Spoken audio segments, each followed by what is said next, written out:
Welcome to the Badass Dad podcast, where we are a band of brothers committed to forging stronger fathers. Hey, thanks so much for listening to this episode.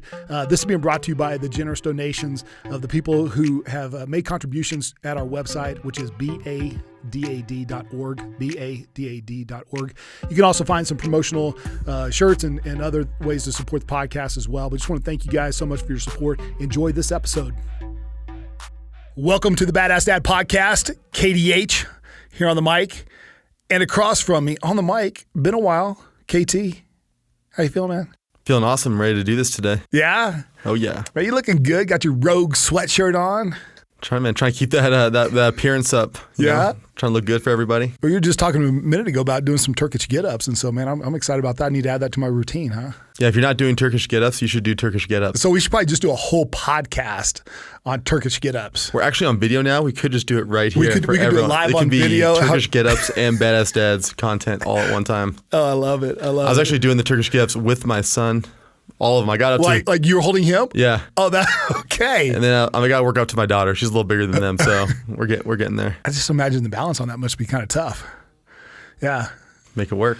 Well, here we are in the Iron Yeti studios once again with Stephen DeShriver over there working the wheels of steel, and very excited. But 2020, has kicked off, and we're coming to the tail end of the first month already, and man, it's been a crazy first month. We recorded an episode. I don't think we've released it quite yet, but you guys, flipping the script and interviewing me just after my mom passed away, and we've had a number of incredible conversations, with guys on wide-ranging subjects. Man, I got to tell you, the conversations that we get to have are phenomenal, and just the relationships that we've built, and where guys are, and they're wanting to tell their story. I was having coffee just 2 days ago with a couple guys, and which I have to laugh a little bit because I say that just like anyone would say when I'm having coffee, but I don't even drink coffee, so I'm there having iced tea while they're drinking coffee. Okay, truth be told,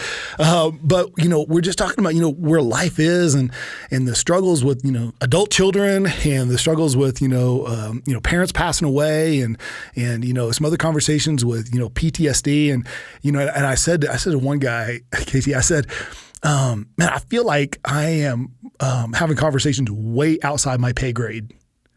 Because I don't feel like, I don't have this formal training, but man, we're getting to have some amazing conversations. So, I just feel so honored and thankful that we get to have some conversations. And, one of the things you were just talking about was a conversation. You're literally at the grocery store and with your daughter, right? And all of a sudden you go over and say, hey, what's up, dude? And all of a sudden the conversation starts. Tell us a little bit about that. Yeah, I think you've talked about it. We've had some very intentional your conversations and lunches with folks we've set up who've heard the podcast, who've talked to us. But I think I'm starting to have more consistent outside conversations that get into these deeper areas. In this case, my daughter Julie and I were just, came back from guitar lessons, 8 o'clock at night, had to swing by, the grocery store on the way home to pick up some food. There's an older gentleman, probably in his 60s, walking down, and for, I don't know, whatever reason, I was like, I'm in that mood. I'm super smiley and friendly, and said, hey man, hey, how's your night going?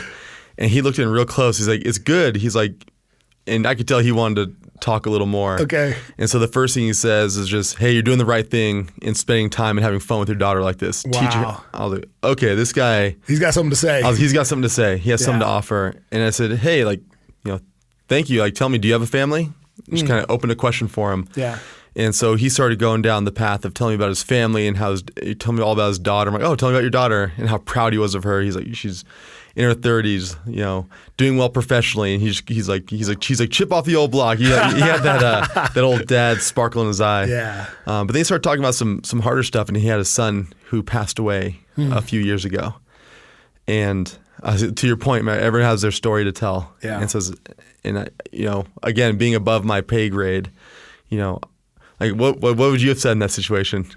Well, you've been in this, right? Well, first of all, I'm just laughing because, if anyone sees me out, like I probably would have my sunglasses on in the grocery store with my headphones on, like don't talk to me. But I think one of the gifts that we have is not our insights, although it's important in wisdom and those things, but really it's just our ears. We get a chance to listen to people. And obviously, you being there, I don't even know where you were. I'm just imagining you're in the produce section and you're scavenging through what avocado do I get? That's exactly where I was. I'm not kidding. I was at the avocado. Hilarious. I was picking avocados. So you're picking avocados, okay?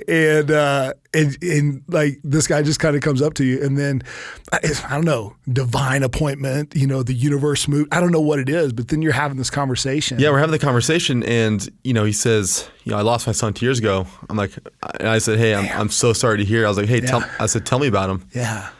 Right. I just wanted to give him. I was like, hey, he's talking. Give him a forum just to kind of tell a story. And so he just told me all the things he was proud of, how the man he had become, and just kind of telling you how proud he was as a father. And I just asked him, I was like, how did you get through that?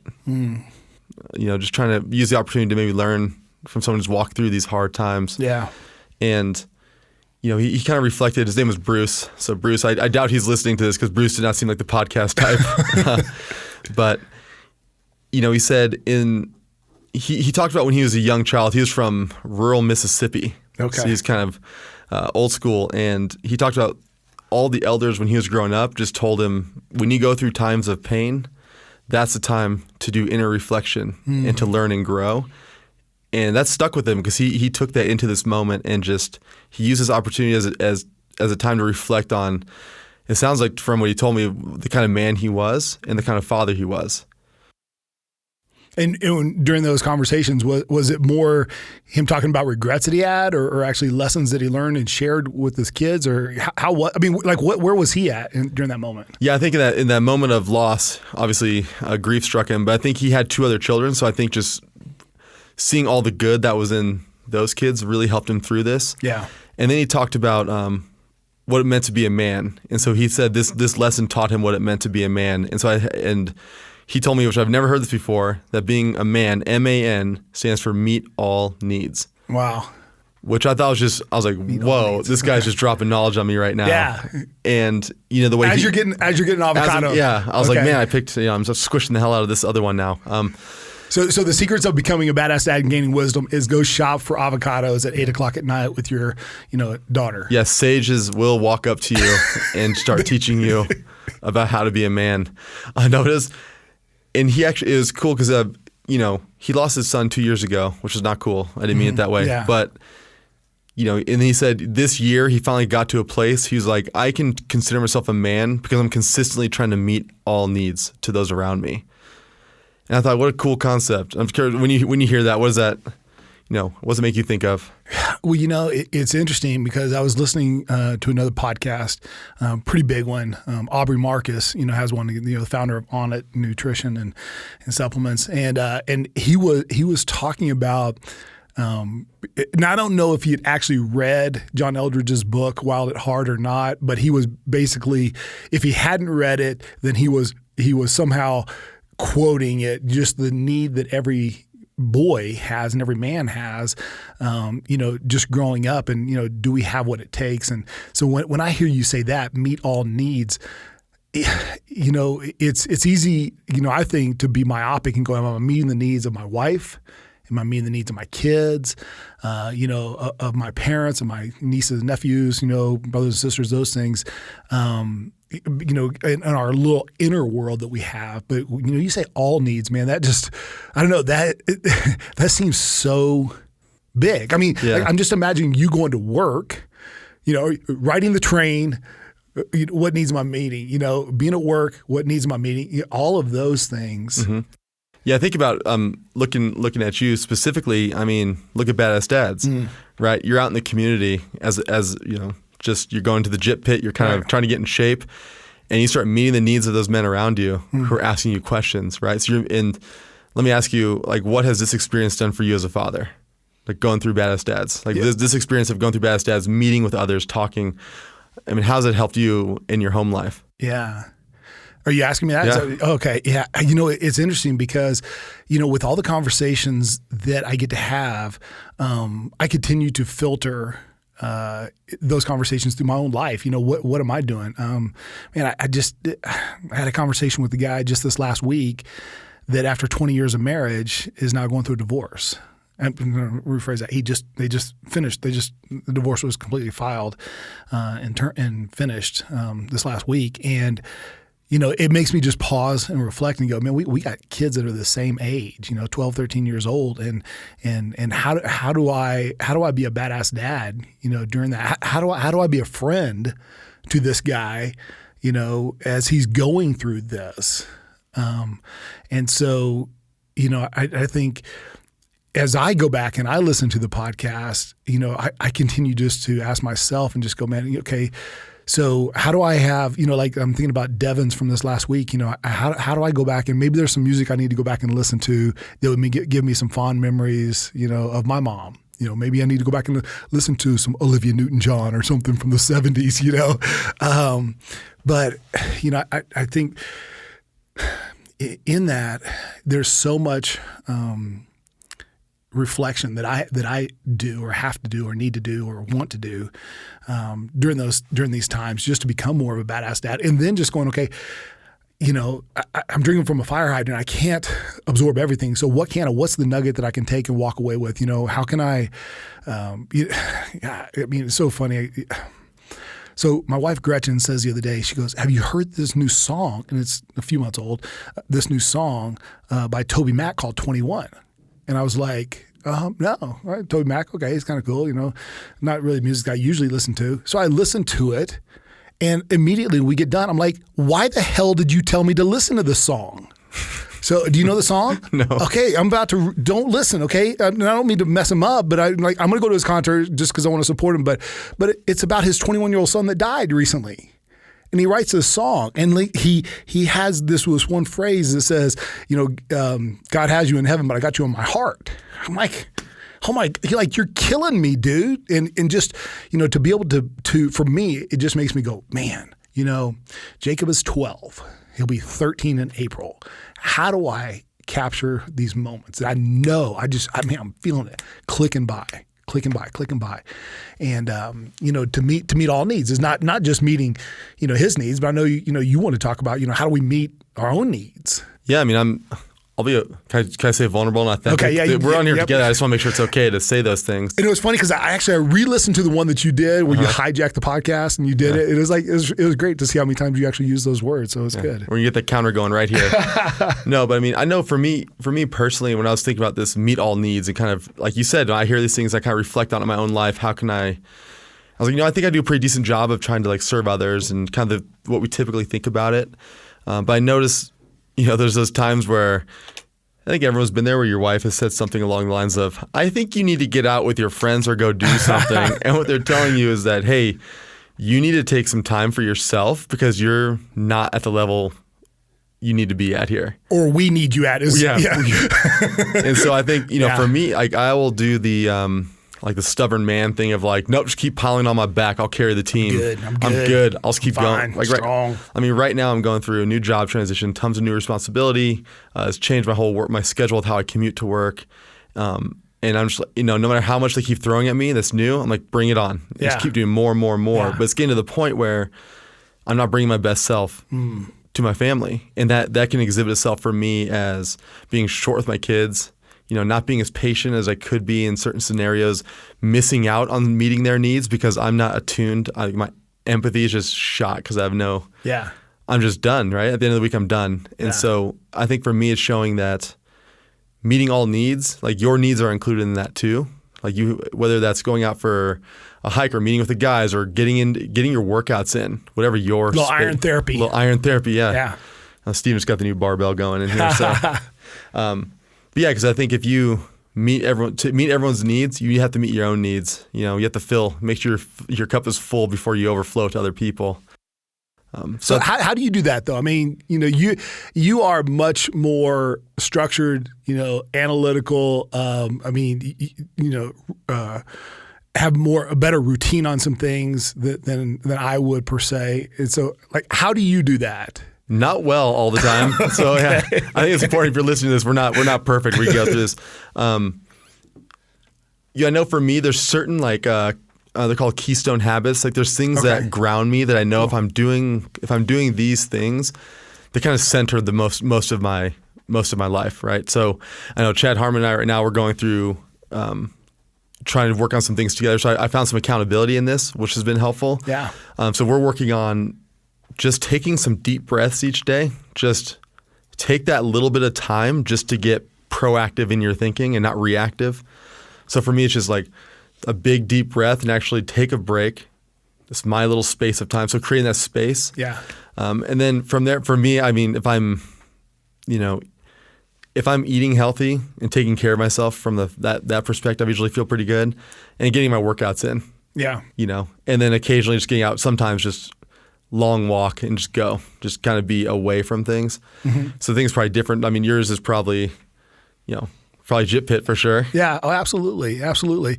And the great part is there's not one way. I don't think there's one recipe for people to do it. I mean, I enjoy being around people. I'm good with that, but that's not what rejuvenates my battery. Okay. For me, rejuvenating my battery is really my alone time. It is my quiet time. I mean, even when I go to the gym and, I put my headphones on and I pull my hat down low, I'm not really there to talk to people, but that is my time, that time of quietness. And, I was sharing just, before we started recording that, one of the ways that I see you, KT, is you take your time and you go to the mountains and you'll go hiking and you'll like some things that I enjoy doing, but I'm still ignorant in. So like I don't even know where to. I've lived in Colorado for 24 years, and yet I couldn't even go on a hike by myself unless it was like right here in like Lone Tree, which isn't like really outside the city limits. So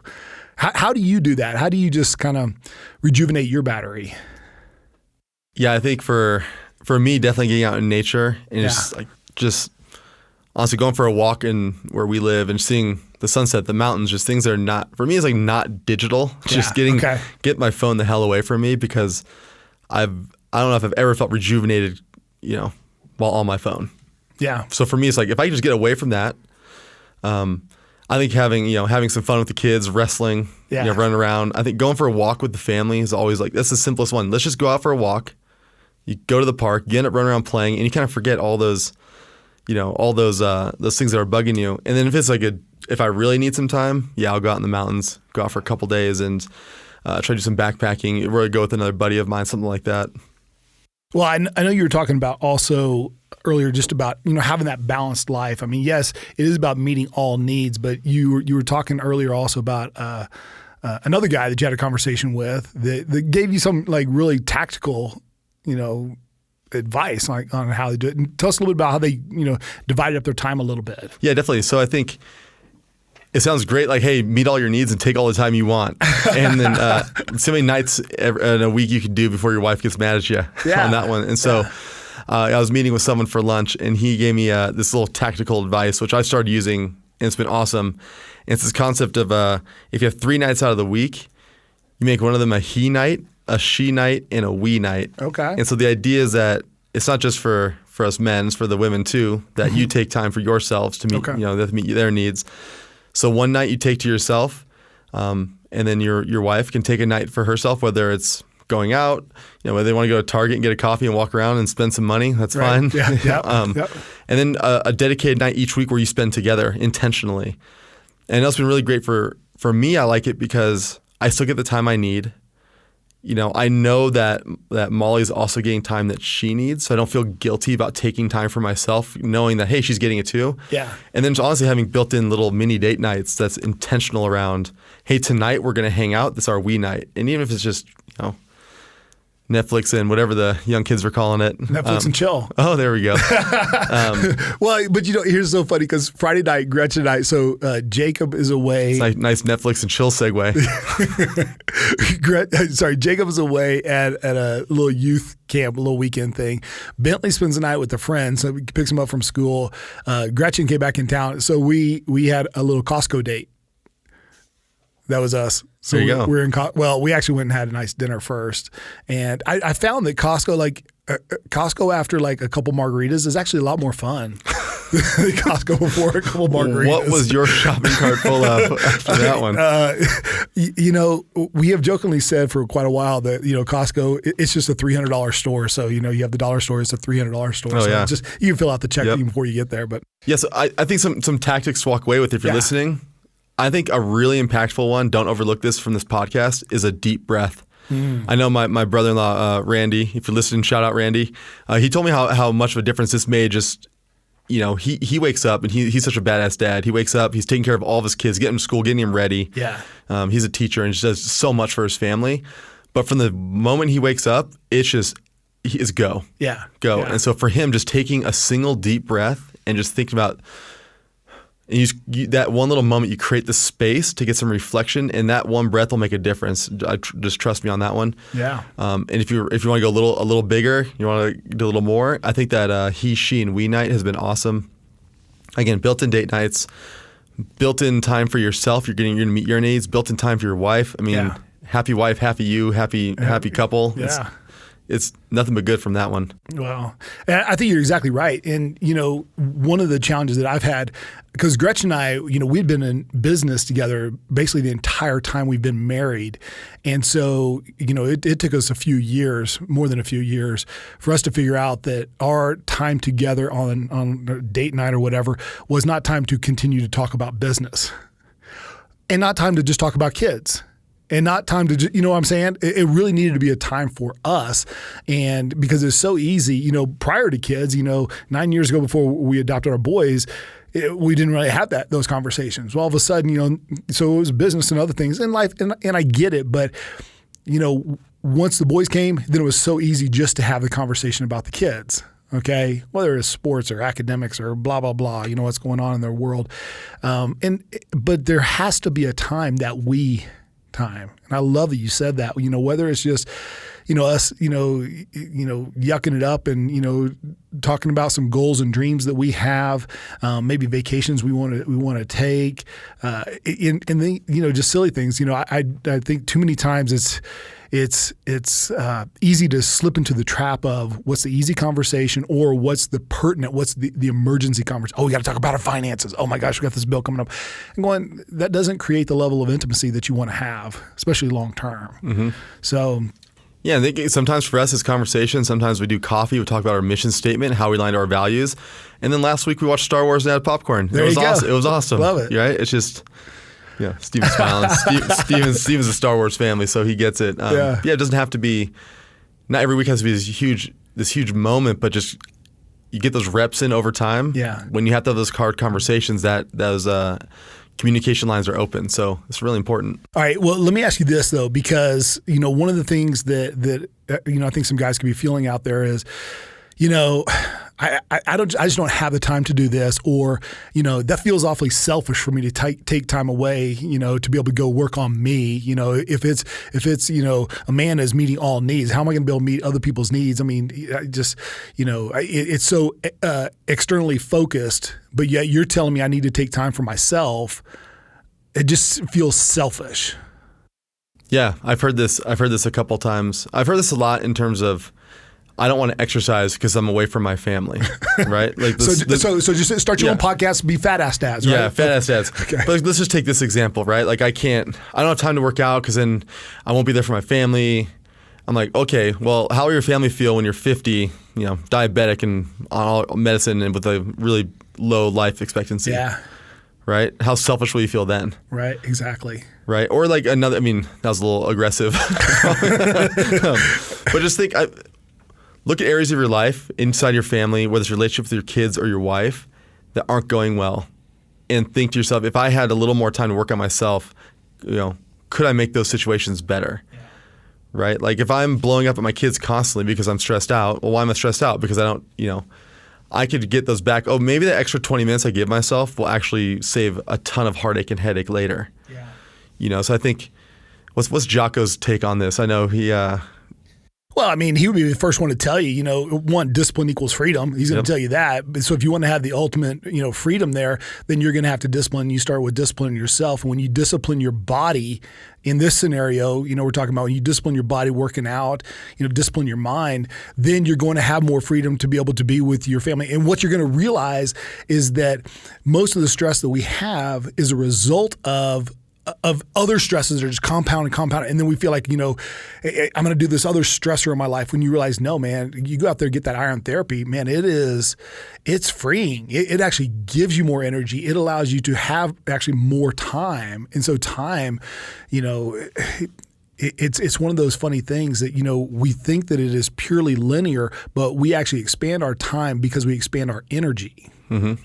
And when we're able to take the moments to be able to get in, get a good hard workout, get after it, we have, yes, the same amount of time, but that energy inside the time, it grows exponentially. So yeah, I think he would also say, I've heard this, it's not a matter of you don't have enough time, it's you have an inability to prioritize the things that are important in life. Yep.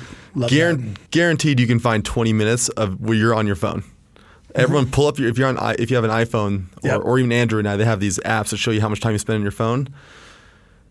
Cut that in 25% and use that 25% for something else. Absolutely. Just try there. That's absolutely. Because guaranteed there's time in your day. It's just whether or not you're prioritizing what's important. Well, let's talk about one more thing on this while we're at it, because meeting the needs. We talked about meet all needs, and one other great tactic that we were talking about a little bit before was those initial moments coming home from work. So you're coming home from work, you may have been stressed. You ride the train, you take the train to get your car to get home. Hopefully you're decompressing, but give us some ideas about what we can do to make those initial moments really something special to set the tone for the rest of the evening with the family as well. Yeah, I know when you're coming, and I know when I come home from work and I'm either riding the train now or whatever it is, I don't decompress well. Okay. Right. And so if you come in and you don't know what the situation is at home, I could come into, my youngest just this pants off running around the house screaming with crayons in his hands and coloring on stuff. Climbing up the armoire. Yeah, exactly. And Molly could be, not in the greatest place because the kids are just a train wreck. And if you can come into the house and no matter what, just put on that huge smile, because even if you have to fake it, the smile, these should be the most important people in your life, and they should feel like that when you come home each day. Wow. And I have not been good about this. Actually, this is something that was provided to me. My sister shared this one with me, so shout out to Tracy. This is a shout out podcast too. Come on. Shout out everyone on here. New mom Tracy. Props. Yep. Or now she has a son, so she's in for it now. But yeah, it's just this idea that you don't know the temperature of your home when you come back from work or from wherever you've been. Yeah. But you can come in and be that thermostat that sets energy to happiness and joy. So and I've tried that a couple times this week. I don't do it every day because I'm not perfect here. Right. But the first day I did, it was incredible. I came home and just and the whole night was good. We had a great family dinner. Everyone got along. Everyone was playing. Bedtime was easier. Molly and I watched shows that night and had a great time. Everything was good. Yeah. And all I was happy to see my family, which should be that should be the default. You didn't have to try to do that.